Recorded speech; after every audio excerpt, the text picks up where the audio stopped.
So one is, if you put in a query, what is the best online AI symptom checker? It tends to say Ada Health. Now, there are bigger ones like WebMD. There are other ones that have been going for a longer period of time. There's ones from all sorts of research labs. But what all of the chatbots say is that Ada's got the most scientific evidence backing it up.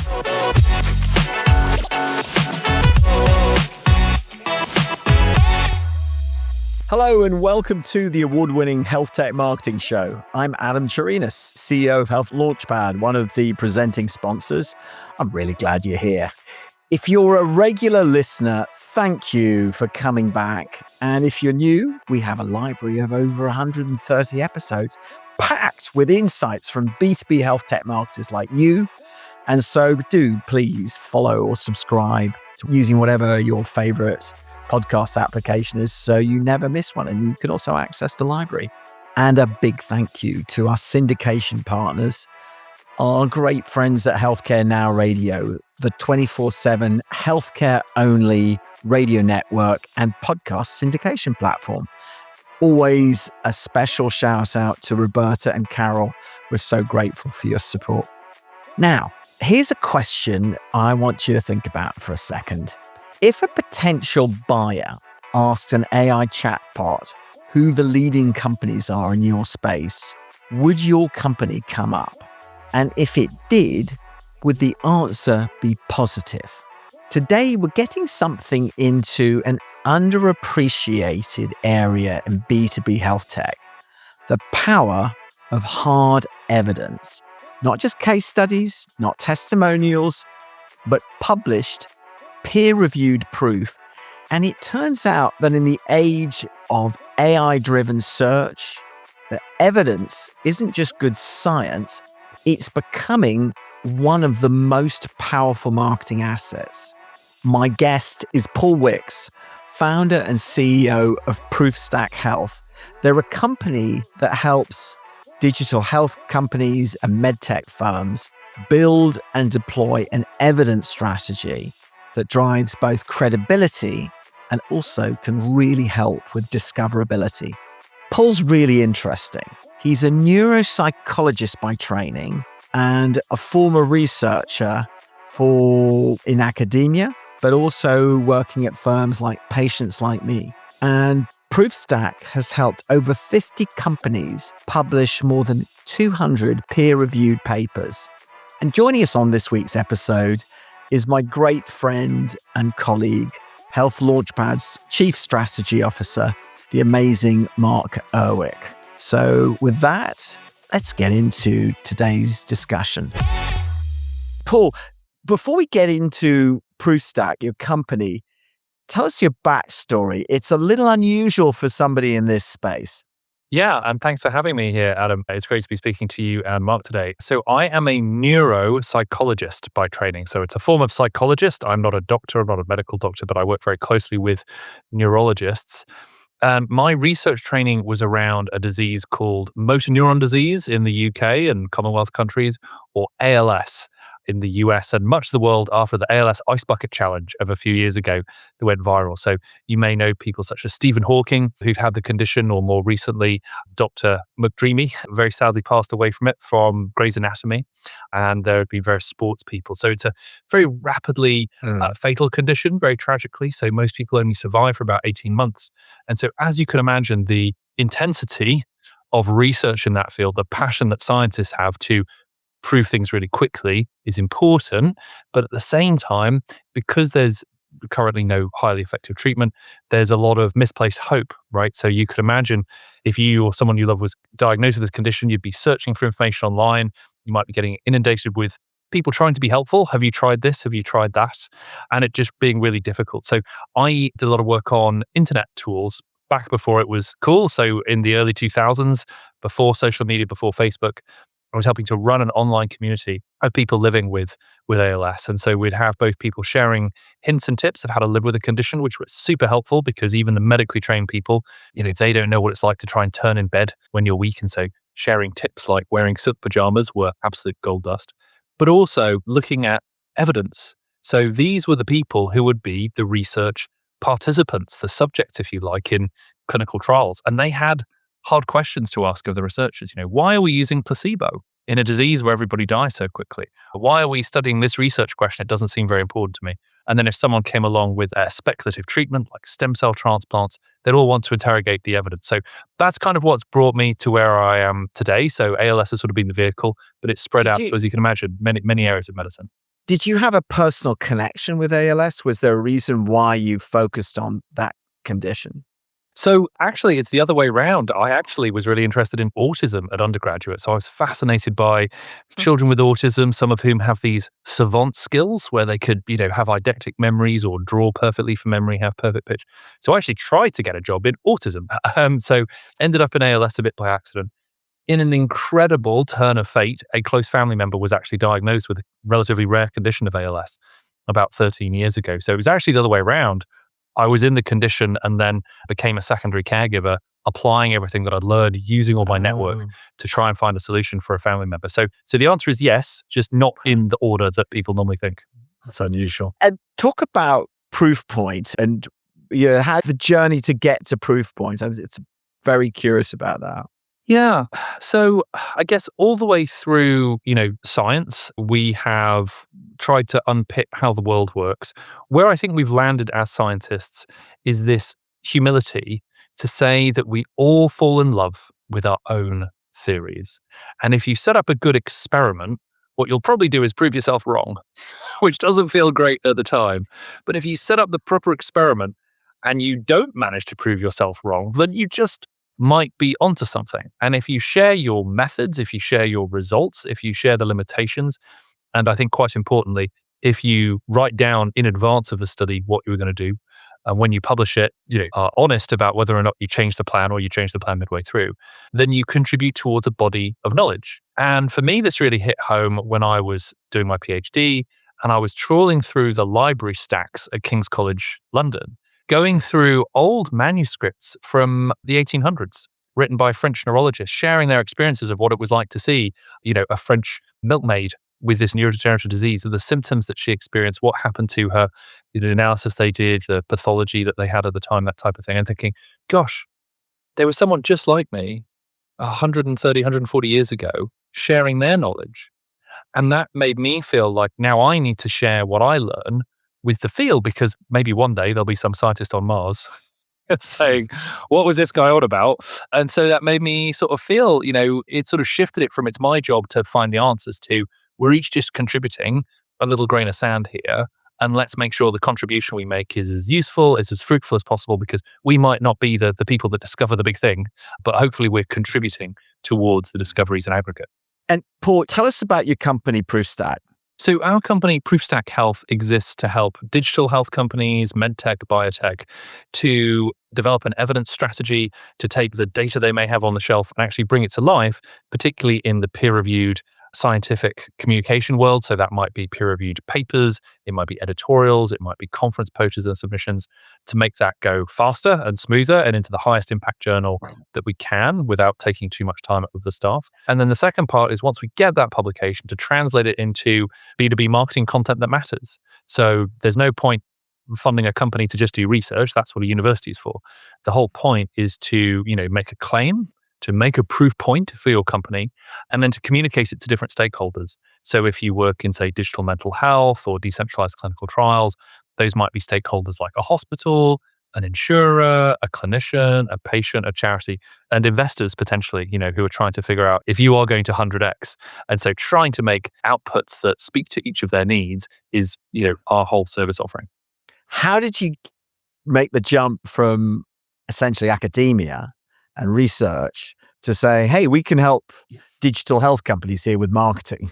Yeah, so back in 2008, I was an academic. I was, slogging my way through a postdoc, and I didn't find any significant findings. I spent 3 years doing research into a condition where I didn't find anything novel. But in parallel, my work in the digital world was uncovering hundreds of insights all the time. And so I decided to quit academia, move to America, and start working at a company called Patients Like Me that was taking a lot of what I had done in the online community space, but combining it with scientific rigor. And on the way out, my professor said, well, I guess you'll never publish again. Now, I can imagine what you would do in that situation. You go, I'll show you. And so, as you can imagine, patients like me published 110 peer-reviewed publications in neurology and Nature and JAMA and Brain and all the places that those neurologists would read every week. A little bit to say, told you so, but also because we had to prove something that was overturning a previous misconception. So, as you can imagine, doctors believe other doctors, scientists believe other scientists. We were trying to make the case that patients living with a condition like ALS, MS, Parkinson's, fibromyalgia had valuable data to contribute, that they themselves were brilliant fonts of information, of research ideas, and that they could actually do their own research. And so we felt like we had to submit it to the highest bar of evidence journals that we could, because then we'd sort of have that overwhelming proof to make our case. And so it's through those learnings, through those lessons, turning those scars and war stories and headaches and lost hair into service offerings, templates, repeatable processes that we can now offer up to many more companies. So just double clicking on that. So for most of the listeners to this podcast are health tech marketers or B2B marketers. So what are the specific problems that you're solving for people like that? Yeah, so the specific problems we hear most frequently are, number one, we're very confident that our product works because, we designed it very carefully, clinicians love it, we get great user reports, got great Trustpilot, app stores, but skeptical people demand better evidence than that. The problem is I either don't have the skills in-house or I don't have the time. A lot of these digital health tech companies might have a chief medical officer, a chief clinical officer, they've got an illustrious board of advisors, but writing good evidence takes time. Done slowly, writing a manuscript can take a year or two, and then it sits in peer review for about a year. So you could imagine by the time it comes out, particularly in this age of AI, it is well out of date, right? So what we try and do is we try and say, okay, based on what you have, who you're trying to convince, what's the quick wins here? What's your roadmap? And importantly, what are your competitors doing? So it often starts with going, if you're on a phone call with, a prospect and they start typing your name into PubMed or Google Scholar, are they going to find any hits for you? They might even find some papers criticizing you. That does actually happen more often than people think. And so that can be a real starting point to go, okay, on that basis, what can we do? What can we achieve? What are milestones like funding rounds or maybe a big conference where we want to make a splash, maybe a big partnership we want to announce. And so we structure a whole roadmap and a content calendar that you guys will be familiar with, but based around evidence and where we can put those claims out. Can you name any specific or give examples, maybe without naming some specific companies that you're helping? Sure. Well, to be specific about one, we've been supporting a company called Ada Health, based out of Berlin, London, and the US over the past 5 or 6 years. So when we started working with them, they had 50 doctors and scientists on staff, but only one peer-reviewed publication. And one of the challenges they were facing is one of their competitors, who people might be familiar with, called Babylon, was claiming that they had this AI symptom checker that was nearly perfect. It was 99% accurate. And nothing's 99% accurate. That's the first red flag. But the challenge is if your competitor's saying 99% and your data looks any worse than that, then, it puts a bit of a finger on the scale. So we actually produced a study that we published in BMJ Open, really a top medical journal, comparing human doctors against Ada's AI-based symptom checker and 6 of their competitors. And we did it with a totally blinded, double-blinded panels of physicians that didn't know each other and didn't work for the company, rating these anonymous vignettes, scored by another group. And importantly, they're all vignettes drawn from like NHS 111 and real clinical examples where we mapped out that, human doctors did best. I know that might not be a very sexy thing to say in this AI world. Doctors are really clever. I like doctors. When my kid's sick, I'm afraid I call a doctor before I put it into Gemini. And I think that's likely to continue for a little while, right? But it showed, for example, that many of the competitive apps wouldn't work if you were putting in data for a child. They wouldn't work if you said you had diabetes. They wouldn't work if you said that you were a pregnant woman. And so, they're massively excluding lots of people there. So on things like safety, coverage, accuracy, we were able to show how Ada performed. And that study has been cited over 100 times. Actually, Google DeepMind just published a paper, and this BMJ study was one of the first ones they cited. So it's really, I said earlier about those grains of sand in the foundation of science. This paper, developed by a digital health tech company, has informed that whole literature and everything that's come in the years since. So, Mark, you've been listening attentively to this. From a marketing strategy perspective, as Health Launchpad's Chief Strategy Officer and a longtime CEO, CMO, what's your reaction to what Paul's describing? So in my last role, I had a number of articles that I co-authored that got into our scientific papers. And from my perspective, we had a different challenge, but somewhat similar as you're describing, confusion versus our competitors. And I think there's two things that in my reaction to Paul. One is this, like, there is that concept of getting a real solidly founded article out there that you can leverage for a variety of tools. That, like, you listed a number of things, but like, it is useful for PR purposes, it's useful for sales training, even to give a better understanding of, hey, this is a different view, this is a different perspective. So I totally see the value of creating that based on the experience that I have. I think the second reaction is, if our listeners have never read an article like this, it's a completely different language. Like 100%. Like I started responding to, or similar as you, Paul. We worked with someone who was really knowledgeable, had a lot of experience in this. And for me, what was fascinating, like, words that I use in all of our marketing collateral are banned in the scientific papers. And at the same time, any fact that you have in there or any claim that you have in there need to be 100% founded in order to get through your peer reviews. So, like, it's a different way of writing. And as a result of that, the material that you create, I believe, is foundational for the new way of marketing in the future. As we've all been looking towards the different tools out there on the internet, people are searching and people are finding things through Google. As that's shifting towards AI search, and as the AI search is going a level deeper, this is actually much more needed than ever in the past. I want to shift gears here. And it's a little bit of a pivot in the conversation, but it's something that is top of mind for many of the people who are listening to this. And that is, there is a big change going on in buyer behavior, and that's driven by the LLMs. So what's happening is that particularly in complex decision making, buyers are becoming increasingly reliant on ChatGPT and Claude and Perplexity in helping them do their research. And so a lot of marketers are seeing sort of declines in web traffic, but also a change in sort of the nature of when a lead comes in, they tend to be a lot more better informed and a lot more qualified, actually, than when they were just using Google. And what we've seen, and you know, we're not alone in seeing this, is that having hard data on your website is becoming increasingly important, because getting cited by the LLMs is that sort of critical choke point. I mean, it's getting that citation is about as close as you can get to being one of the top links in Google. And I'm curious whether, you know, you're seeing anybody sort of realize the importance of the type of data that you're collecting in that shift in behavior.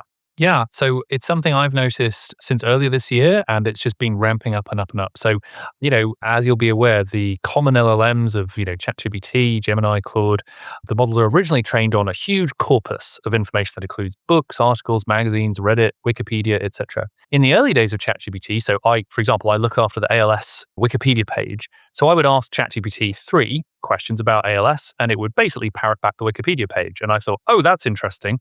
If someone was to hack the Wikipedia page somehow and make it saying that, you know, ALS is cured by mushrooms or something, maybe it would fool the LLMs quickly. So I was interested in the synthesis of what was going on there. So a few things have been happening. So one is, if you put in a query, what is the best online AI symptom checker, which I've done on every platform in multiple countries, and I ask everyone I speak to try it, tends to say Ada Health. Now, there are bigger ones like WebMD. There are other ones that have been going for a longer period of time. There's ones from all sorts of research labs. But what all of the chatbots say is that Ada's got the most scientific evidence backing it up. And what's interesting is nowadays, it's not just counting the numbers, it's doing critical analysis. So Ada's produced about 30 or so peer-reviewed papers that they've done themselves, but also about 12 totally independent research groups have downloaded Ada 50 times and given it to patients in their waiting room without asking Ada permission, and then published those results as well. So obviously that's a bit nervous for the scientific team, when someone's doing research about you without you, but it shows a bit more of a body of evidence. And just this week, I've come back from Health EU in Amsterdam, and I was looking at a couple of market intelligence programs that synthesize, say, investor analyst reports and press releases and all the rest of it. But what I can tell is they're giving a lot of weight to top peer-reviewed journals, right? And in part, that's because something that's in a top journal will be cited by other reviews. It will be cited by other blogs. It will be commented on by experts. It will be commented on by analysts. So if you work in health, if you work in biotech, pharma is the big model, right? So the stock prices of a company are affected by what results they announce at ASCO, the cancer conference, or approvals get from the FDA. I'm not saying it's exactly like that in every health tech setting, but relative to blogs or pure marketing claims that are unsourced, I believe these have more weight. Now, it's hard for me to put a number to that, but just as a counter example of something that I think backs up this story, earlier this year, some researchers submitted a preprint about a fake made-up eye disease called bixelomania. And bixelomania made your eyelids turn red, and it was supposed to be from holding your phone too close to your face. And it was funded by the Sideshow Bob Institute, Sideshow Bob being a character from The Simpsons. And it was listed with references to Star Trek, and at the end it said, this is a made-up disease, we just made it up for a laugh. A week later, people with eye strain were being told by ChatGPT, oh, maybe it's bixelomania. So what does that tell us? It tells us that the tools are not just using year-old Reddit posts, they are ingesting live scientific data, because there was no other way that bixelomania, which is totally made up, could have got into its answer bank. The other thing that's really important is a preprint is different from a paper. A preprint is something that hasn't yet gone through peer review. It might be going through peer review later on, but it's at a much lower level of rigor. But what that says is, gosh, if that's what the fake research is coming in, then first of all, we've got to be really careful that people don't flood the system with spurious findings. But also, isn't that maybe a good thing, right? We've all lived through so much misinformation. You know, oh, my uncle on a Facebook group said we should be taking ivermectin for COVID. We've all lived through that experience, I think. And so I'm actually quite positive that for AI chatbots, which could have issues with being sycophantic and AI psychosis and all the rest of it, seem to be relying on science. Seems good to me. Hey, Adam here. I just want to touch on something here. Everything Paul is talking about today connects directly to one of the most urgent challenges we're hearing from health tech marketers right now. How do you get found when buyers aren't Googling anymore and when they're using the LLMs? That's what we call AI optimization.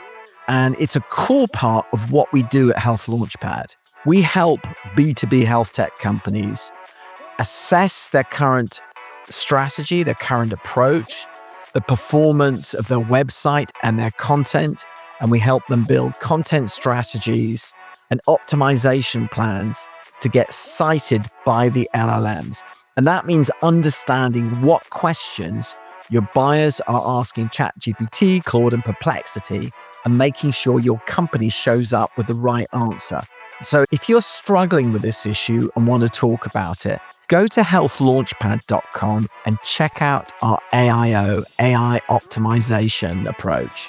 We think it can help. And then if you want to, just go ahead and book a call with us and we can have a chat. May I ask a follow-up question on this, slightly on that content that's out there in the scientific papers? The articles that I supported, that I co-authored, they're out there, but in order to get access towards the full document, you either need to have a password or you need to pay for the articles. So that tells me it's inaccessible for the crawlers from the LLMs. In order to make that useful, have you found ways to actually recreate that content, or are you republishing? What's providing access? Yeah, so traditionally the way journals were funded was it was free to submit your article, and then university libraries would pay expensive subscriptions, right? And so That's companies right. like Elsevier, Springer Nature, that's how they make their money. Yep. Over the past 20 years, that's pivoted to now authors have to pay between $1,500 or a really, the new Nature journals could charge you $10,000 because people really want a Nature publication. But then it becomes free. We're still in the midst of that sort of not being consistent everywhere. So a few things of note. I always recommend that people do pay the fee. So if you're a health tech company, you've hopefully raised a bit of VC money. When we scope out our evidence plan, that includes a budget. How much money might we set aside for this? It wouldn't be the LLMs that we need to worry about. It's journalists, it's payers, it's customers, it's potential employees who lack that journal access. And we want to make sure it's read by as many people as possible, as many patients as possible, etc.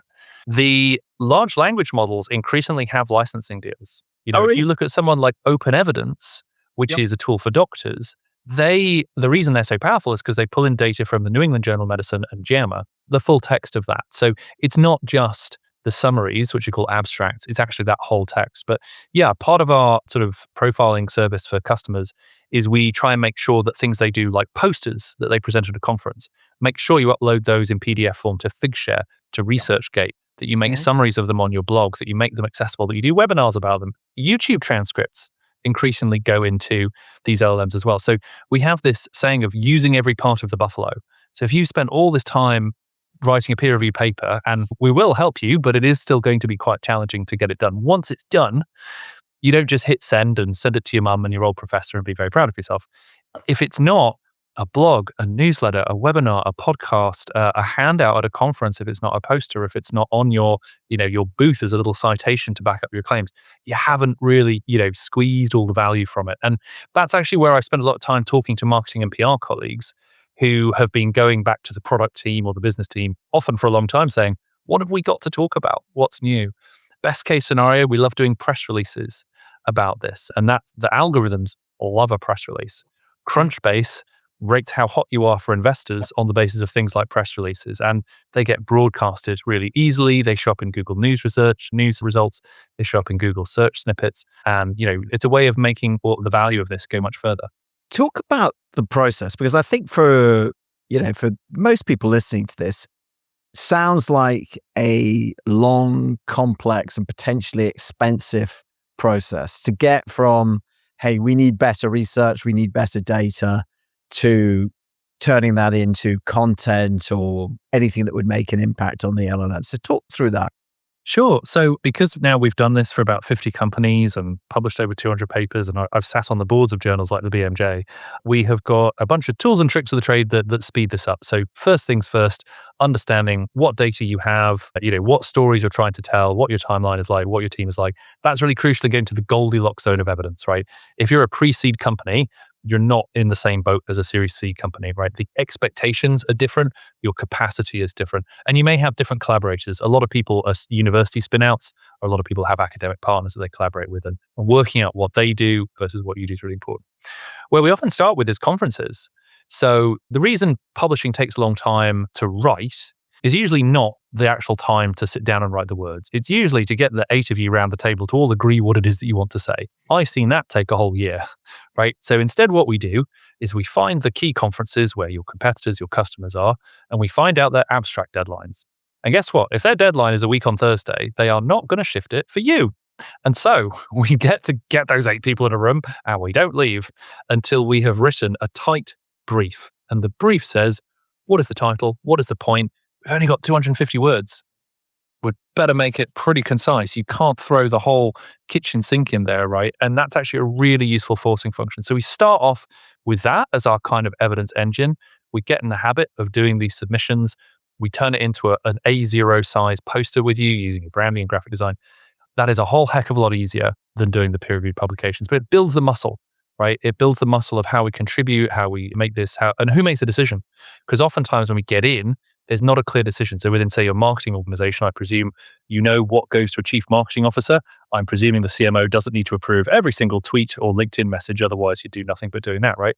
We need the same thing on the evidence side. Does it all need signing off from the business officer in case our claims get challenged on a call? Or does it all need signing off by the chief medical officer?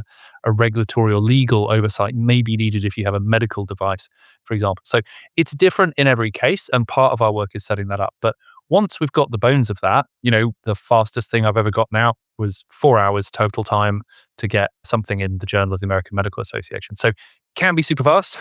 It can take a little while. And we use things like preprints. We use things like targeting journals that we think are really interested in these submissions to make sure that we can land things as quickly as possible.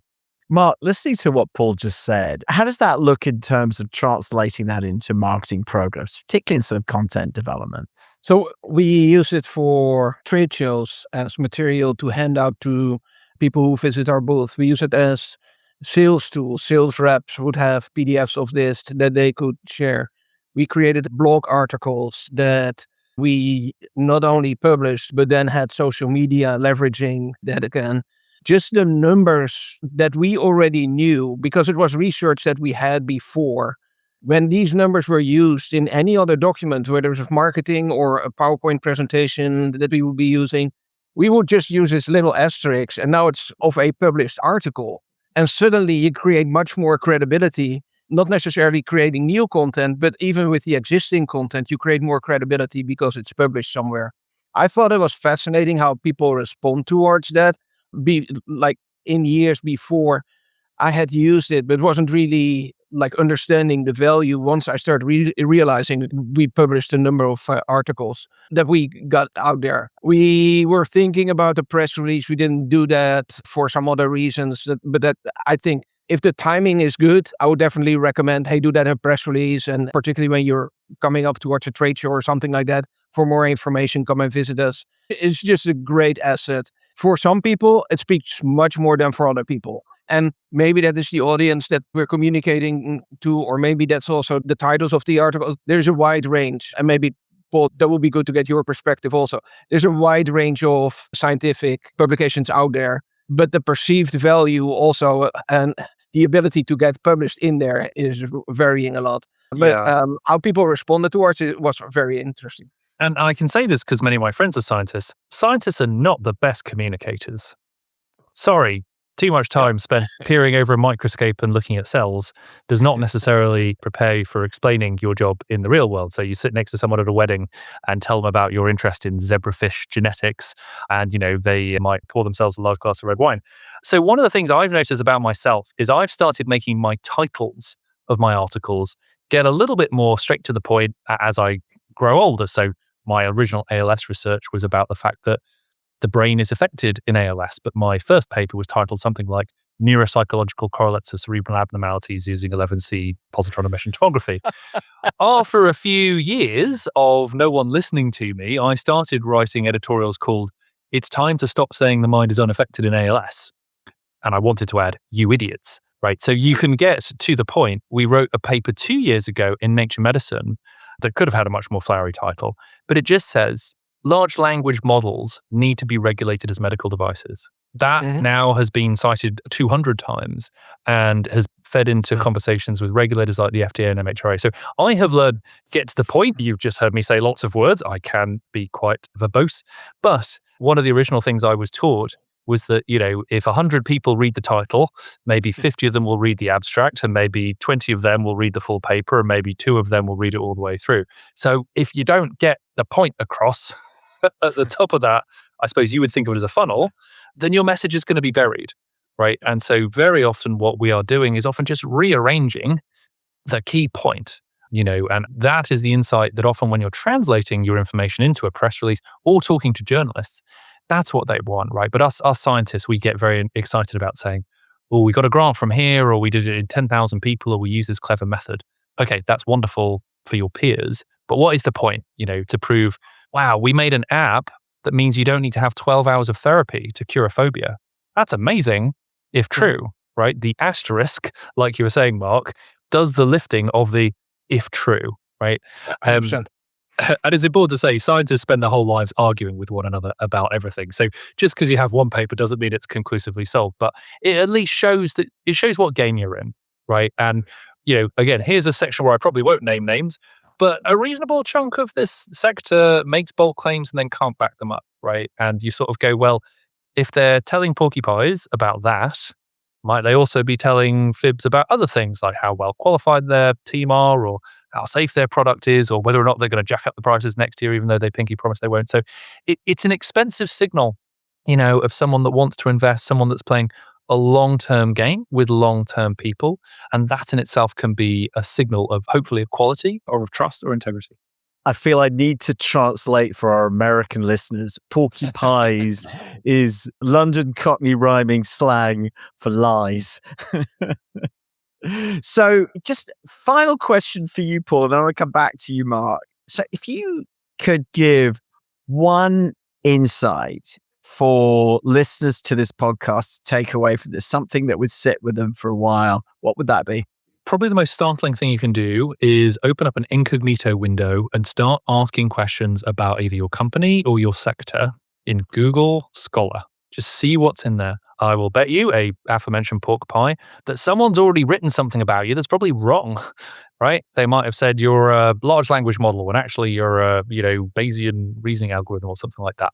They might be talking about your competitors. They might be saying, oh, well, the top 5 companies you need to think about are 1, 2, 3, 4, and 5, and you're not on that list. That's a really eye-opening thing to do, right? Because you tend to live in your bubble. I would say nowadays, you also need to run that on Claude, OpenAI, and maybe ask a friend of yours or a relative or someone who's not in your tech space to pose the question how they would pose it. Because I think sometimes one of the things we find is that if you know too much, your prompt will be too good, right? But I can tell you from the procurement side of things, some of your listeners, customers might be pharma people, for example, pharma innovation people. Pharma innovation people are going to type in who does the best clinical trials or what's the best eCOA solution, something like that, right? You want to know where you score on that. And I think evidence is one of the ways that you can float to the top. But it's really important to know what's out of date, what's talking about a company that went out of business 2 years ago, right? Or what's got a great surface area, but everyone knows beneath the surface they can't deliver. It's really important that you have that perspective and probably plan to refresh that every quarter or so. So the thing that can help you really be honest about it is turn it into a little 5-minute presentation for your team. Get their reactions. For one thing, it's actually pretty good for in-group bonding to go and throw rocks at your enemies together, but also to kind of see how does the algorithm see us? Does it see us at all? And, does it position us as the obvious choice for the people that we want to work with? Thank you. Mark, what's one thing that listeners to this podcast should do in the next week? When you build your content plan, really think what matters. I think so frequently marketeers are recreating, reusing material that's already there. And in the past, that was awesome. But now with AI, LLMs being out there and searching for unique content, different content, this whole game has changed. So go back towards your content plan and take a complete new look at it. Is what is unique here? What is the added value? How do we stand out versus the rest of the market? Paul, it's been so interesting having you on the show. I don't know whether I told you this when we first met, but I actually have a degree in neurophysiology. And what I did coming out of university was I immediately got a job in advertising. So when you told your story there about the titles of your papers not resonating with regular human beings, it really hit home to me. So I love that. So Paul, where can listeners find out more about you and about ProofStack? And if they wanted to connect you, what should they do? Yeah, so you can find out more about us at proofstack.health. We have a newsletter called Proof Points, where every week we sort of drop war stories and advice for health tech operators such as your listeners. And you can find me on LinkedIn, where I will be dropping dad jokes and observations on AI and health tech on a near daily basis. So yeah, I hope to connect to you there and find out more. We'll look out for the dad jokes. Paul, thank you so much. And Mark, as ever, thank you so much. Thank you. Cheers. I love this conversation. Paul is such a smart guy, and I really learned a lot from what he said. I want to share with you some of the key takeaways. I've got 5 things I think are worth really thinking about. So takeaway number 1, LLMs are already deciding who gets found in your category. Buyers are increasingly using AI chatbots to research vendors, and those tools heavily weight peer-reviewed scientific evidence. If you don't have published proof, you may simply not show up. Takeaway number 2, evidence is a marketing asset, not just a scientific one. A published paper isn't the end of the process, it's the beginning. Used well, it fuels press releases, blog content, sales decks and trade show materials, and even more. Paul's phrase says it perfectly. Use every part of the buffalo. Takeaway 3, the fastest path to evidence starts with a conference abstract. You don't have to start with a full peer-reviewed paper. Conference abstracts create a forcing function to align your team, sharpen your message, and build the evidence muscle fast. Takeaway 4, audit your AI presence and do it now. Open an incognito window. Ask ChatGPT, Claude, and Perplexity what the top companies in your space are and what the evidence says about them. you may be surprised what's already out there. Then ask, is that a story you want your buyers to find? Takeaway 5, open access matters. If your research is behind a paywall, both buyers and LLM crawlers can't reach it. Pay the open access fee and also post summaries, posters, and content to sites like ResearchGate and Figshare. Make your evidence findable. A huge thank you to Paul Wicks. You can find him at proofstack.health and you can subscribe to his Proof Points newsletter. You should also connect with him on LinkedIn. And thank you, as always, to Mark Erwich for bringing the marketer's perspective into the room. If you found this episode valuable, please share it with a colleague and follow the show so you never miss what's coming next. Until then, keep pushing the boundaries of what health tech marketing can do. See you on the next one.